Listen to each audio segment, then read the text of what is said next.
what I would say to our brothers and sister veterans is you got to stay skeptical. If it gives you anything, I don't recognize this person, whatever, especially text messages. Why is this dude texting me? This is weird. Right. Do not click on the button. Do not click. It is bad news. Welcome to Warrior Money, the show devoted to supporting our brothers and sister veterans. I'm Patrick Murphy. And I'm Dan Coons. Today, we're sounding the alarm on a growing threat to your wallet and your benefits, cyber attacks. In the wake of recent global tensions, we're talking about Operation Midnight Hammer. We're seeing how there's an Iranian counterattack on our interest. But we want to give you the tools, the tactics, and the intel you need to keep your finances and data safe. Welcome to Warrior Money. All right, Dan, listen, we had 2 weeks ago, Israel attack, Operation Red Lion. Last week, we had, obviously, Operation Midnight Hammer, where we hit 3 nuclear facilities in Iran. Iran is obviously going to do the counterattacks, right? They tried to attack, obviously, us in our U.S. base in Qatar. You look at, what are the other options they have? We're talking about lone wolf. We're talking about potentially, unfortunately, things like cyber attacks. When you look at the broader geopolitical picture, world-class folks in cyber attacks are Iran, the United States, Russia, China, North Korea. They use this as one of their key pillars, though, in their asymmetric warfare, meaning the Iranians. What do you think about this? What do our veterans need to know, and what might we see in the days and weeks to come? It's a big topic to start with. So let's just talk about geopolitically, the top level thing.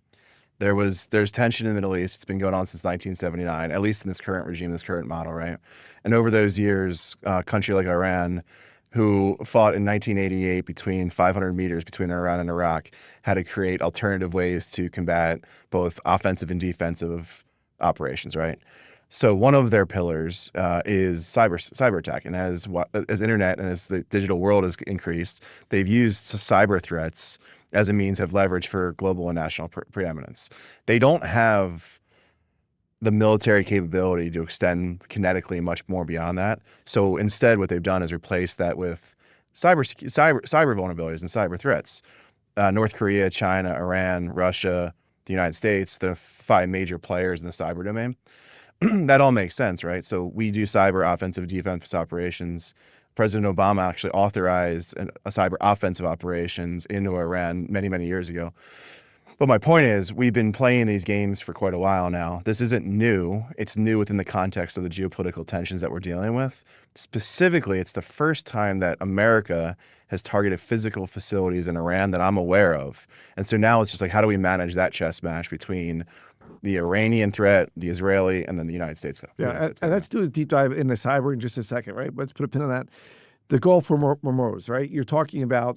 Strait of Hormuz. Strait of Hormuz, right? So you're talking about, obviously, when you look at 20% of the world's oil, natural gas comes from there. Yeah. The major exporters through that area are Saudi Arabia, Iraq, UAE, and then Iran. Yeah. Of the stuff that's coming out of Iran, 90% of the Iranian oil is going to China.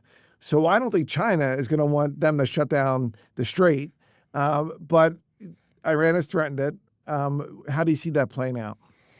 So I see it playing out by higher prices at the gas pump, regardless of however it plays out geopolitically and within the geography, right? You're going to start to see oil prices start to hedge. I think you're going to see the price of gasoline as we enter the summer months, which historically goes up anyway. I think it's going to go up even further. So in your wallet, I very much foresee that during this tumultuous time, the prices of gas will go up in your house. I think that will happen. I think you were asking though a deeper question, how do you play that out? If you were to look at American presence over the last 50 years, the way we patrol the Navy, the way we lead with our Air Force, the way we surveil from space, the way that we have ground assets in the Army, right? Every one of those things is more oriented to our oil shipping lines, gas shipping lines, our ability to get energy from one place to the other place, which I think also means that the reliance on foreign sources of energy has to come home to what I think you authored a piece, all of the above energy policy, right? So Absolutely. You should start to see a shift from global foreign independence of energy into U.S. dependence on energy. You wrote well about that, so I think you should talk about that a little bit too. Yeah, listen, I'm for the all the above approach. As you know, when I was in Congress, I was on the Energy and Water Subcommittee of the Appropriations Committee. I'm all for green energy, and I'm glad we made those investments. But at the same time, that's a long-term play. You got to double down on what we can do here in America when we talk about, drilling for oil, when we talk about natural gas, as long as we're doing it the right way. Yeah. And also when we're talking about nuclear energy, right? Which, Greenpeace in the 70s was against it. Now they're for it. But that all the above energy approach, I think, is smart. But when I look at, how it relates to, obviously, the Strait of Hormuz, China gets, 90% of the Iranian oil goes to China. But if I'm China, that's only 10% of the oil coming in. So you look at where their spend is. And they're not where we are technologically, right? They need oil. They need dirty sources of energy, right? They need coal. Yeah, and that's they why need oil, right? Coal plants in China, et cetera. Yeah. Yeah, totally, 100%. So I continue talking about that. I'm sorry. I think it's interesting. Yeah, and I'm just also looking at the fact that what I thought about interesting about Operation Midnight Hammer, even our B-2 bombers, we're talking about 12 bombers. 36 hours, they had to refueled overseas, right? Right. But they actually went through the Syrian airspace for the first time. Oh, interesting. And why is that? Because there was a regime change in Syria under the Biden administration. And again, when you look at that, you're like, whoa. And so, it used to be, there's still that whole dynamic, the Sunni Shia area. Like, listen, I have no love in my heart for the Iranian regime. They're brutal, right? The Iranian people actually are pro-America, but the regime, they literally funded terrorists, death to America. They killed my brothers and sisters in Iraq when I was there. But when you look at that, Iran, which is a Shia country, the Iraq was Sunni-led under Saddam Hussein. That was a counterbalancing area. We took them out, and that's how they grew. But now you're seeing other ones pop up and not necessarily be there when Iran's on the ropes. Yeah, and this show's about veterans and military presence, right? So let's go back to this real fundamentally, right? We've had a presence in the Middle East for forever, since the 80s, maybe even before that. We fought a war in the 90s, Desert Storm. Then we went back again in 2001 to East Asia and Afghanistan, and then we went to West Asia, which is in Iraq. The reality is 25 plus years of combat has kind of created containment opportunities for places like Iran. Like, this war with Iran has been fought with Israel for the last 2 years. They've been degraded over time. You've got Ukraine that's being degrading Russian capabilities. So now 100,000 troops lost, Russian troops lost. 100,000 of the five countries that you've named: Russia, China, North Korea, Iran, and the United States. Both Russia has degraded their capabilities. Iran has degraded their capabilities. So now, really, all they're left with is cyber attacks and kind of like little Punch and Judy hits if you're a baseball fan, right? They don't have forcing capability anymore. So I think that's what we're starting to see. So again, what was it for? Like, why were we there? I think over time you're starting to see a containment factor coming into play.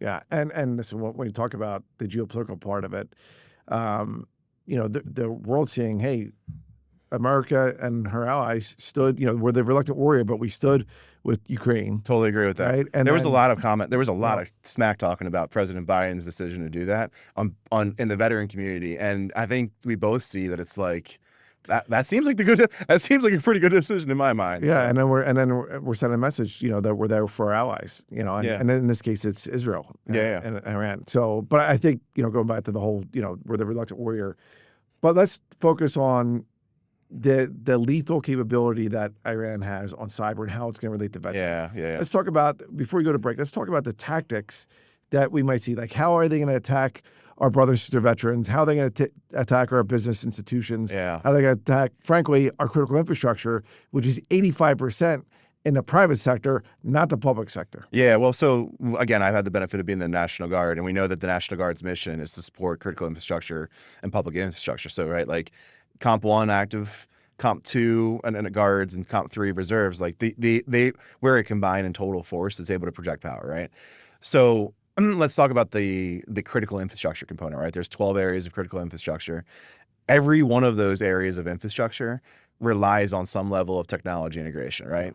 And so what I perceive Iran will do, what they've already done, I'm sure they've already done it, is map our our largest vulnerabilities. They're going to look at which power grids by region we're most vulnerable in.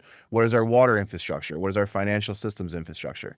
And I think from the perspective of this show and from Yahoo Finance, like the threat we face is degradation in major critical infrastructure areas. And that will create chaos. Because if I lose power for a day, my 3 little kiddos are not doing so hot. Right. But like, I think that's the real issue that I'm most concerned about. But at the individual level, right? If your access to bank accounts, your access to energy, or your access to water goes away, you've got a real issue. So there's an adage by Dave Ramsey that I thought about during COVID, which is like, just take care of your 4 walls, right? There's no shame in having some water in your basement. There's no shame in having a little extra food in your freezer. There's no shame in just making sure that you have your 4 walls taken care of. And that starts with your financial wellness, and it also helps with your physical wellness. We've talked a lot about in this show. Yeah. And especially when you look at the fact that, when they're going to start, they've already probed throughout the years. Oh, And 100%. even, Yeah, totally. I mean, we know that the company, obviously, in totally. Rhode Island, one of the biggest food distributors, basically that produces, distributes Hershey. food. Yeah, but for Whole Foods, some of the things have already been shut down. They haven't paid the ransomware, that they get them back online. So you're seeing them hitting us already, and you're not seeing it on the front page of the papers. I mean, it's a really quiet thing. No company wants to be on the front page of the papers for that stuff. Like, right. They don't. Like, that's a lose your job. That's a lose your shareholder thing. But I think the most important part of that is like, we've got to reclaim trust as it relates to our critical infrastructure and our ability to actually secure our homeland. Like what we have here, Right. Never mind Iran, because it's going to continue to happen. But we here have to make sure that our energy grid is up to pass, especially if we're bringing nuclear online. So I think that's just kind of the agenda that we have to continue. Yeah, and it really evolves through these public-private partnerships, Totally, right? Because it completely. can't be a whole nation approach. I'm sorry, it can't be a whole government approach. It has to be can't just be like, it has to be these public-private partnerships that we're all in this together and communicating and letting people know what's coming down the pike. And that's why you mentioned Tyson Foods, Hershey Foods came out and said, hey, we're seeing some disruptive here. Be ready, an advisory piece out. And you're seeing it in the intelligence world, light bulbs going off like, hey, this is important. Yep. Hey, we're going to break. When we come back, we're going to talk about, obviously, some of the tactics. We're talking about phishing. We're talking about, obviously, some of the AI stuff they're doing on social media. These videos are popping up now, and how they're trying to split our country. Right? So we'll talk about that at the break. So stay tuned. More with Weird Money when we come back.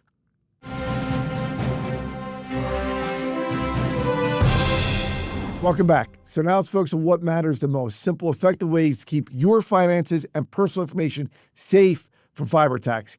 Here's what every veteran should know and do right now.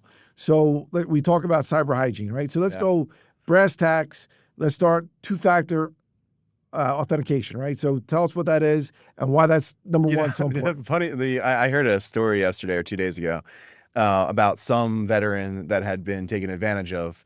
And they were taken advantage of because they wrote all their passwords and they put them in a bound copy of like a notebook, right? They had every password. I don't blame them because it's hard to remember all your passwords, right? So the easiest thing that you have to concern yourself with is, how do people get access to my accounts the old-fashioned way? Like, do they know my password and can they authenticate in, right? Let's make sure you're buttoning down that hatch real tight. Just make sure that that's right.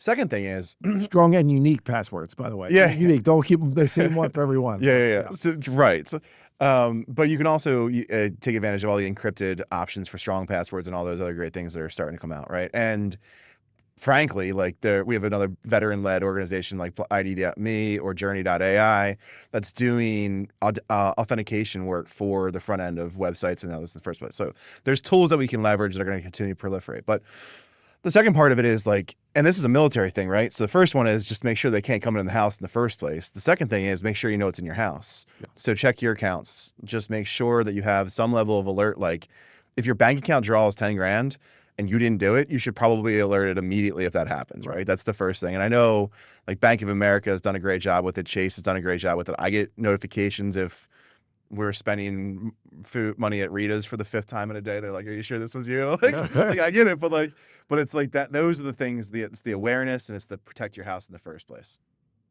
I think the third and the fourth things are a little bit more. I think a little bit harder for us to start to see, especially in this age of AI trust, which is what we've talked about a lot. You got to be really careful what you click.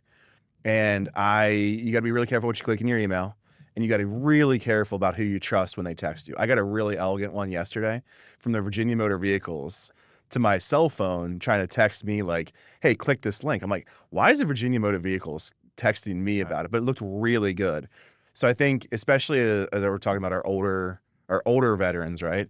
We just got to be really not so trusting in what we will let in the house, because they're not necessarily going to hack the break.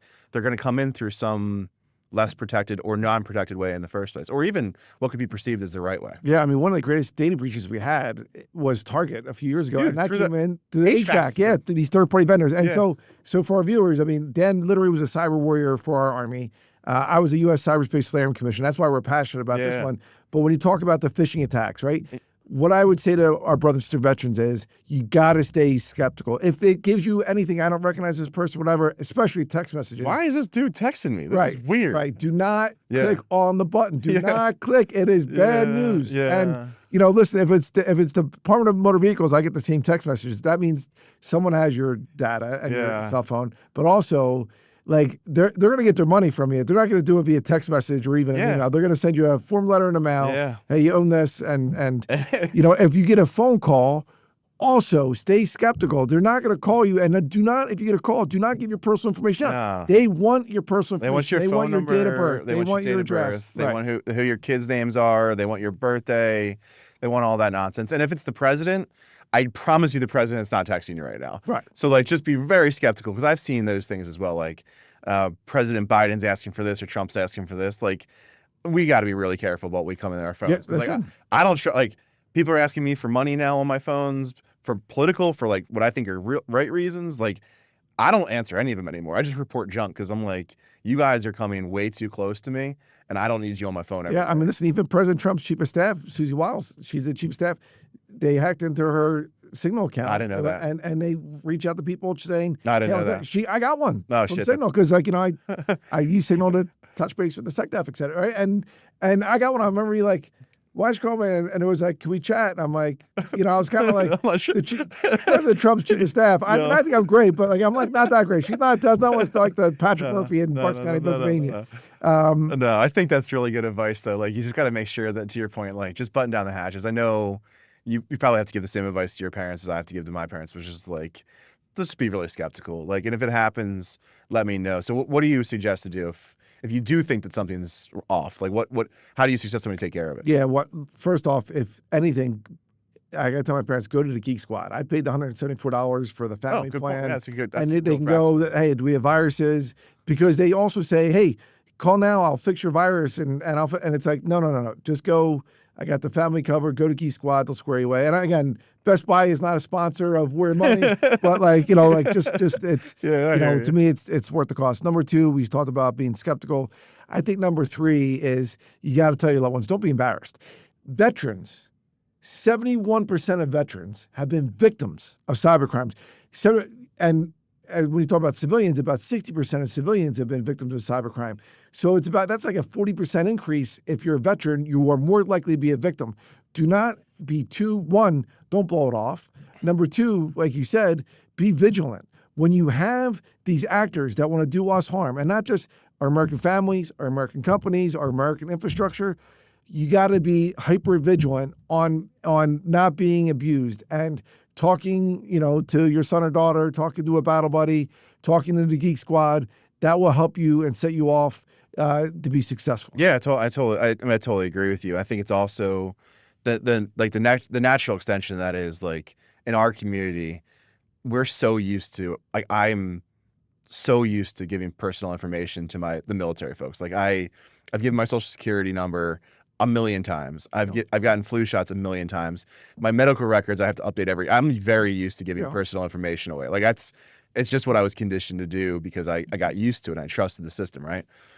Don't interact with something that isn't official. You all know the difference between official and not. Like, that if it doesn't work and if it's hard to log into, it's probably a DoD system or a VA system, right? Like, go into the things, and if it doesn't feel right, then don't. If it's too easy, for you to give money away, there's probably a reason for that. Right. So you know that if you haven't given multiple levels of passwords, if you haven't had to reset a password, if you haven't had to talk to somebody, probably isn't the right thing for you to do in the first place. So like use your spidey senses that you know. If it's too easy, it's probably because they're trying to take money away from you. Right. That's what it comes down to. And make sure that you're up to date on the latest software. I know for me, I have an iPad. I love the iPad, right? And yet I have to delete pictures every time to get the new update on it. But if you don't have the new update, that is giving you higher level of security. And so a lot of folks will say, well, I didn't get it. Like, make sure that's why, again, go to the experts in charge, go to, whether, and again, I'm not trying to hawk Geek Squad here, but like go to folks that do this every day and square away. Like I have a daughter in college and I spent 90 minutes at the Best Buy squaring her away, making sure she has all the, latest and greatest software to protect her. Yeah, it's also like when we think about like I think about USAA and I think about like a Navy Federal Credit Union, I think about Fidelity, and I think about all these Schwab, I think about all these massive financial services organizations, and all your banks, right? Like at some level, there's a level of trust. This is what it's supposed to look like. Yeah. And if it doesn't look like that, to your point, don't do it. Like, don't do it. Prove to me that I need to do that for you, right? Don't do it the other way around. Like, if it doesn't look like that, or if you've never accessed it before, then don't do it. Just come down to it. And that's why the two-factor authentication is so important. Because again, got the password, you're good. All right, and then they have to send you a code, and you put that code in. But for someone like my dad, who's a Navy vet, he served during the Vietnam effort. My dad still has a flip phone. Yeah, good point. He doesn't know how to text. I want a flip phone, by the way. But like, it's like, but you know what my dad does? We talk about being vigilant. He calls the bank every day and checks his accounts. Oh, I love that so via much. phone every day. Oh, I love that Jack so much. Murphy He's there. the sweetest man alive, too. Yeah. I love that so much. Yeah. So, but that's the point about being vigilant. He just right. Is there anything weird today? Like, and you know what? Even like for Christ's sake, just keep a checkbook if you have to. Right. Like if it doesn't look right to you and you want to keep your inputs and outputs right, like I swear the reverse side of this AI and technology revolution and this whole global threat, is that we're going to go back to paper and pencil in certain ways. Like if you can't just keep track of your notes, like I know you keep a lot of notes, but if you can't track of your own notes, if you can't think for yourself, like you've got to be able to write that down. I swear, I think we're going to go closer and closer to that, and not so much the out there, but we got to really take care of our insides. Yeah. So I want to give a shout out real quick. Warrior Money, we really believe in making sure we give the tools, the tactics for our listeners, our veterans, military family members to get them squared away. But also one of those great leaders was Fred Smith. Yeah, Captain Fred Smith. He was Yale undergrad, went to Vietnam as a lieutenant, went twice to Vietnam, earned a Silver Star, earned 2 Purple Hearts, earned a Bronze Star, came back, went to business school at Columbia, had a paper on what he called Federal Express, eventually became FedEx. Literally changed the game on logistics. What are your thoughts real quick? We just lost him recently. I mean, everything about this is finding your purpose post-service, right? That's the center of what we're trying to do. And then how do you manage your personal finances, right? And everybody thinks about how big FedEx became. He saw logistics, global logistics, when he was a private in the Army in Southeast Asia, right? Like, Marine. Yeah, he was a Marine. Yeah, I'm sorry, a lieutenant. Yeah. You saw that. He saw that experience, and he's like, I think I can do that. In the smallest of worlds, I know some of his early investors, and like, just this whole opportunity to take a great idea and a great person, combine that with capital, and then grow this world-changing thing is just an incredible testament. Yeah, and I think he always would pay forward. Like, he's always talking and helping our brothers. They were a client of mine when I lived in Tennessee, and they're just like so great, and everybody that works there just believes in the organization. It's an interesting place to work. Yeah, and one other thing too is like, because he's a pilot, he was able to. He really learned. And in Memphis, Tennessee, he would fly at night because it was cheaper. And it wasn't. So when you look at it, I think it's interesting. Hey, next week we're talking about vets and tech. Next week, quick thoughts. We need it. Yeah, we need it. Yeah, we need it. No doubt.